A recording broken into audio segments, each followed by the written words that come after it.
आपण इथं कशा तसं म्हणून म्हणत नाही, पण ह्या लोकांची लायकी तरी आहे का लोकांसमोर जाऊन कुठल्या तोंडाने जाणार, काम न करता मला मत द्या आणि मग लोक म्हणतात नाही त्यांना सहानुभूती मिळते. वा, अशा प्रकारे सहानुभूती हे काय करणार, असं करणार.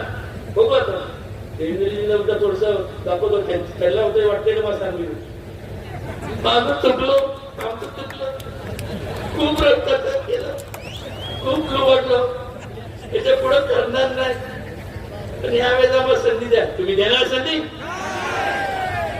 लाज वाटले पाहिजे. आले तर त्यांना पहिलं धरून ठेवा आणि तुमचे जे पैसे मतदानाचं काम राहिलं जेवढे त्यांनी त्याला सोडू नका, दामटून ठेवा. जोपर्यंत तुमचे पैसे परत करत नाही तोपर्यंत त्यांची व्यवस्थित खाते चालू करा.